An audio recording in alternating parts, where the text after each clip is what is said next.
Shadowblade is a second level illusion spell introduced in Xanathar Guide to Everything.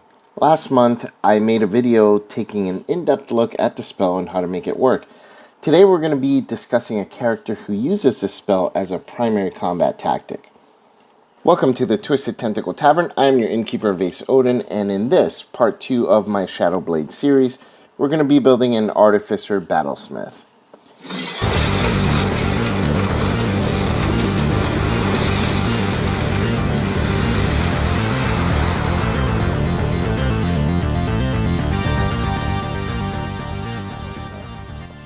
If you're new to my channel, I want to say up front that I do like to optimize characters, but I don't do power gaming. There may be better options if you're trying to eke out the maximum damage out of this spell and such, but this isn't the channel for that. That said, let me start by saying that there's no easy way to get Shadowblade into the hands of a combat-based character outside an Eldritch Knight or Arcane Trickster, which, as you may know, are one-third casters. So for them to get Shadowblade beyond doing 2d8, they're going to have to be fairly high level. I believe it's level 12 and up, which is not necessarily the most optimal way to use this spell. With the Battlesmith, the problem is no different. But with some planning, we can still make it work a little bit better than we can with a Eldritch Knight or an Arcane Trickster. The following character build is a character I've been playing for the Tyranny of Dragons campaign, and it's been a lot of fun, to be honest. The best and most synergistic way that I've found is to multi-class to Wizard for 3 levels. And although most subclasses for Wizard will work, I think the War Wizard is going to be the best option for an optimized build. Now, with the last video, we talked about the Blade Singer and its synergy with Shadowblade. I like the Blade Singer as a single class. I think the Blade Singer abilities up to level 3 are redundant with Battlesmith, and therefore the subclass doesn't really synergize as well as the War Wizard. Since we're only adding 3 levels of Wizard, let's discuss the abilities up to level 3. Blade Singer gets the following abilities: Training in War and Song, and you also get Light Armor Proficiency and Proficiency in a one-handed melee weapon. The Battlesmith gets Medium Armor and Martial Weapons, so this is pretty useless. You also get Blade Song. You can invoke a secret elven magic called the Blade Song, provided that you aren't wearing medium or heavy armor using a shield. It graces you with supernatural speed, agility, and focus, and you can use a bonus action to start Blade Song, which lasts for a minute. It ends early if you're incapacitated, if you don medium or heavy armor, or a shield, or if you use 2 hands to make an attack with a weapon. You can also dismiss the Blade Song at any time that you choose, and no action is required for that. While your Blade Song is active, you get the following benefits. You get a bonus to your AC equal to your intelligence modifier, which is a minimum of +1. Your walking speed increases by 10 feet. You have advantage on dexterity acrobatics checks. You gain a bonus to any constitution saving throw you make to maintain concentration on a spell, and the bonus equals your intelligence modifier. That's pretty good. The problem with all of these abilities is that they don't work if you're wearing medium or heavy armor. The only good thing is the bonus to concentration saves to maintain Shadowblade, which, to be fair, is pretty good. But if we look at the War Wizard, and gets a bonus to initiative and can use their reaction to add a bonus of +4 to any saving throw. These abilities don't have the armor limitation that the Blade Singer does. The drawback is that you can't cast spells other than cantrips in a round after you use this ability, which, since you're attacking in melee with the Shadowblade, it's not a huge issue. There is one potential problem, and that's if you get hit and fail your concentration check, you won't be able to resummon your Shadowblade the next round. So that is something to think about. Overall, though, I think it's very rare for this to happen, and I think that the War Wizard's ability synergize much more with the Battlesmith than the Blade Singer does. So now that we've decided on the Wizard subclass that we're going to be using, we have to decide whether to go Wizard first or Battlesmith. Artificers get Constitution saving throw proficiency, which Wizards don't have. You'll be making a lot of concentration saves since you're going to be in melee, so Constitution save proficiency is vital to this character. Also, I think that we're building a melee combatant. We're going to need multi-attack quickly, so the Battlesmith is going to have to be our first class in order to get that achieved. Now that we've determined this, we come to the realization that we don't get Shadowblade until 8th level unless we go Battlesmith for just 1 level and then go Wizard. You can do this, but if you want to make a character work at every level, I think it's best to go 5 levels of Battlesmith and then 3 levels of Wizard, followed by Battlesmith for the next 10. Now, I've mentioned that I'm currently playing this character for a campaign, so I can attest to the fact that it works just fine. Narratively, the way I'm playing him, he's a tinkerer who started at level 1 with a non-magical weapon. Then as he gets his infusions, he begins to enhance that weapon and make it a little bit more powerful, more magical. By level 8, the weapon becomes so magically infused that it becomes a full-on shadow blade. For me, this has been a really fun way to develop the character narratively, and it's been really interesting for my DM to kind of imagine this story along with me. Anyway, let's go ahead and build. So at level 1, we're going to go Artificer. Stat priorities are Intelligence first, which has to be over 13 because you're going to need that in order to multi-class to Wizard. And then second priority is going to be Constitution. You'll eventually get a Steel Defender, so a high AC is not as important, but I would still make Dexterity a third priority. Fourth should be Wisdom because of those nasty Wisdom saving throw spells and fear effects, that kind of thing. Those will be a problem for a little while. And as a frontline fighter, you're going to have to face a lot of those fear effects and such. Once we gain levels as a War Mage, we're going to have options to boost our saving throws against those effects. So it'll be a little bit better once we hit War Wizard. For a race, I went Gnome because of the intelligence boost, but honestly, just play whatever race you want. The additional benefit to playing a small race is you can ride your Steel Defender as a mount, which gives you a lot more tactical options during combat than you would have if you were a medium-sized character. At level 1, I recommend playing a support or a healer role. You aren't good in combat yet, and you don't have good weapon proficiencies, and your defense is pretty bad. Help your front line by casting heroism and healing spells, and you'll be much more useful to your group doing that at first level. At level 2, you can infuse 2 items, and you get 3 known infusions. I went with Enhanced Defense and Magical Weapon, because those are super helpful. And for my third infusion, I went with Replicate item, and I picked the Rope of Climbing as the item. In early levels, you can get a lot of use out of a Rope of Climbing.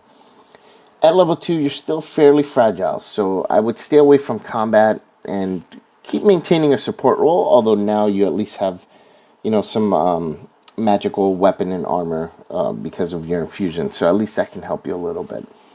At level 3, you become a Battlesmith, so now you can actually start entering melee combat. You get martial weapon proficiency and can add intelligence to attack and damage. You also get your Steel Defender, and this means that you should now be confident in melee combat and begin changing your role to start facing enemies head-on. You'll do this through level 4. If you went with Gnome as a race, you can use your Steel Defender, as I mentioned earlier, as a mount for extra mobility and additional tactics in combat. At level 5, you get multi-attack. Between this, your magical weapon infusion, and your Steel Defender, you can do pretty decent damage in melee. You're going to prepare spells for healing and out-of-combat utility, as you're barely going to have time to cast spells in combat right now. So do some melee combat and use utility outside of combat. At level 6, you're going to go 1 level of Wizard. So your amount of spells will increase a lot because wizards are full casters, and that makes it great for your usefulness in exploration and out-of-combat utility. In combat, you're going to continue with the same melee strategies that you were doing before. At level 7, take another level of Wizard. At this level, you're going to gain your School of Magic, War Magic, and you now have a good use for your reaction, and this is going to help increase your saving throws against spells that target Wisdom. It'll also help boost your AC if you need to do so in a pinch. So you're going to be much better defensively and such in combat. Level 8 is our last level of Wizard, and finally we learn the spell Shadow Blade. Things in combat are really going to get real right now. Since you can now upcast to level 3 spells, your Shadow Blade is already going to be doing 3d8 plus intelligence modifier for damage, and you're going to have 2 attacks per round. Hopefully your intelligence is getting you at least a +4 bonus.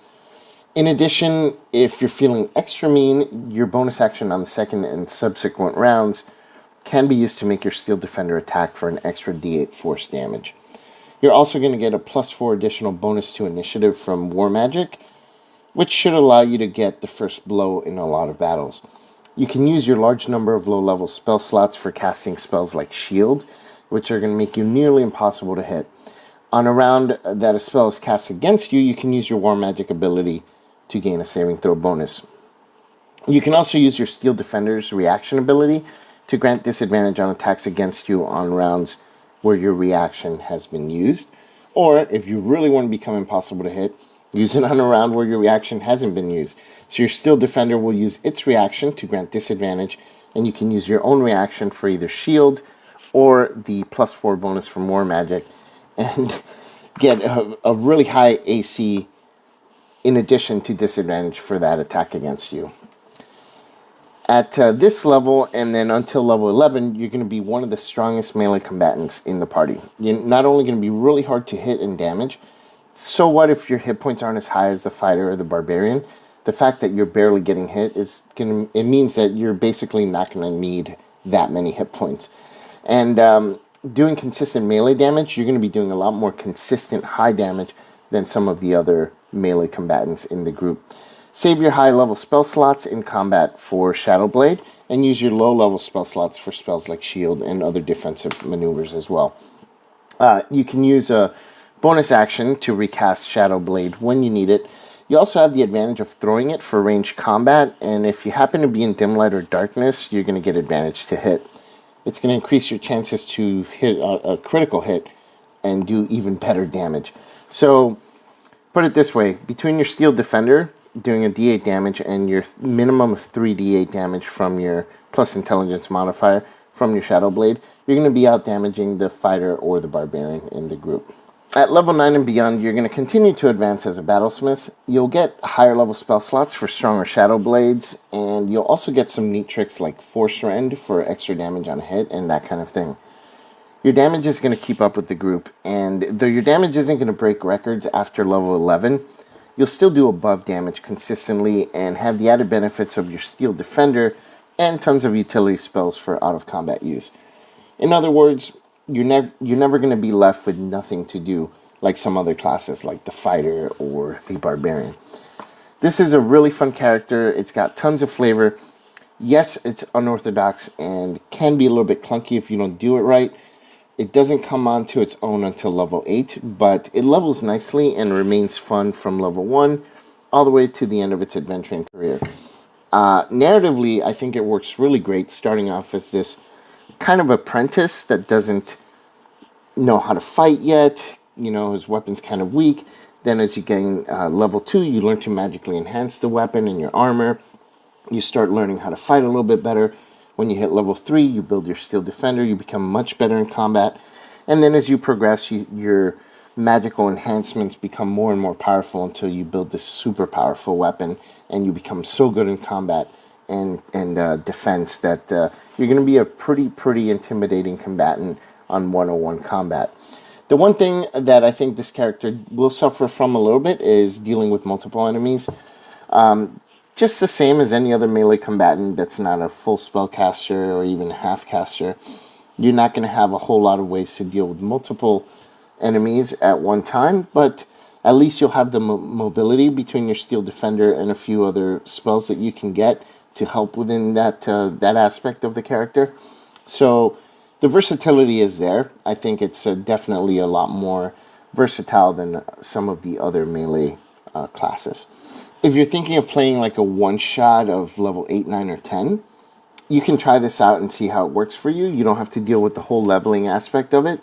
Level 8, 9, and 10 is where this character really shines. Those are my favorite levels to play in anyways. So it's great to have a character that really comes onto their own and really shines in those particular levels for me, because those are my favorite levels to play anyways. So hopefully you enjoyed this build. Next video we're going to explore Shadow Sorcerer builds for use with Shadow Blade as a primary combat tactic. Again, unorthodox, but we're trying to see how we can get along with Shadow Blade for full casters and half casters versus the typical rogue or fighter, which really they're going to be doing the same damage with Shadow Blade as they would with a two-handed weapon, 2d8. So or just maybe a little bit more. Whereas with these characters, we're trying to up that to become far more powerful in single combat than just your standard rogue or fighter using that spell. Hopefully this build was helpful for you, and if you have any comments, leave them in the comments down below. This is your Innkeeper of Ace Odin with the Twisted Tentacle Tavern. Have a drink and say a prayer for it.